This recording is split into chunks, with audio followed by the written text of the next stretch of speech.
அஸ்ஸலாமு அலைக்கும். இன்றைக்கி இஃப்தாருக்கு என்ன பண்ணியிருக்கேன்னு பார்க்கலாம்.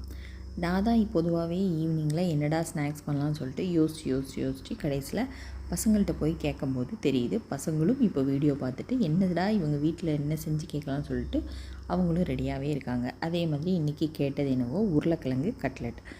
பசங்களுக்கு பொதுவாகவே பொட்டேட்டோன்னா ரொம்ப பிடிக்கும். அதனால் பொட்டேட்டோ வச்சுட்டு கட்லெட் செஞ்சு கொடுமான்னு கேட்டதுனால உருளைக்கிழங்கெல்லாம் போட்டு வேக வச்சு எடுத்துகிட்டு அதில் கொஞ்சம் வெஜிடபிள் சேர்க்குறதுக்காக கேரட்டு, மல்லி இலை, வெங்காயம் இது எல்லாத்தையும் பொடிசாக சாப்பரில் போட்டு கட் பண்ணி எடுத்தாச்சு. இந்த உருளைக்கிழங்கு கூட பைண்டிங்காக கடலை மாவு சேர்த்துருக்கேன், இல்லைனா பச்சரிசி மாவு கூட சேர்த்துக்கலாம். கடலை மாவு சேர்த்தா கொஞ்சம் டேஸ்ட்டாக இருக்கும், அதனால் கடலை மாவு சேர்த்தாச்சு. உப்பு போட்டாச்சு, வெட்டினதே காய் எல்லாத்தையும் உள்ளே சேர்த்தாச்சு.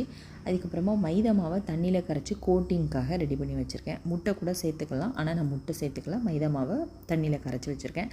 இது கூடவே இஞ்சி பூண்டு பேஸ்ட்டு போட்டாச்சு, காயப்பொடி போட்டாச்சு.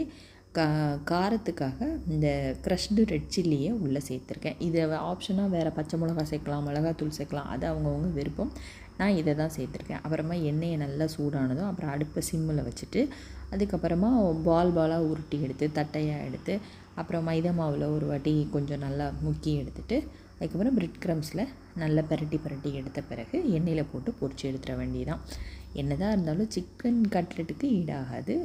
ஏன்னா வீட்டில் எப்போவுமே சிக்கன் கட்லெட் தான் எல்லாருக்குமே பிடிக்கும். ஆனால் பசங்க இன்றைக்கி பொட்டேட்டோ கட்லெட் கேட்டதுனால உருளைக்கிழங்கை போட்டே ரெடி பண்ணியாச்சு.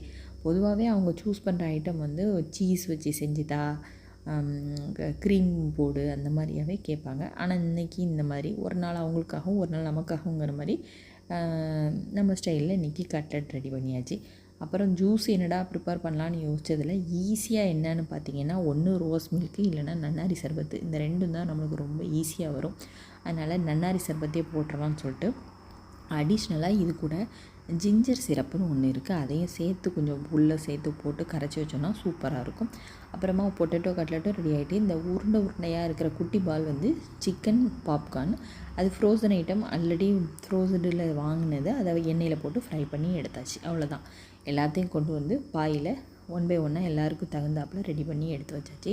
நோன்பு திறக்கும்போது எல்லோரும் ஒன்றா உட்காந்து தான் நோன்பு திறப்போம். இன்றைக்கி ஃப்ரூட்ஸ் கிரேப்ஸு, பப்பாளி பழம், சேலடுக்காக வெள்ளரிக்காவும் கேரட்டையும் கட் பண்ணி போட்டிருக்கு. அப்புறம் நோன்பு கஞ்சி, பொட்டேட்டோ கட்லெட் இருக்குது, சிக்கன் பாப்கார்ன் இருக்குது. அப்புறமா பசங்களே வீட்டிலையே செஞ்ச சீஸ் கேக் இருக்குது.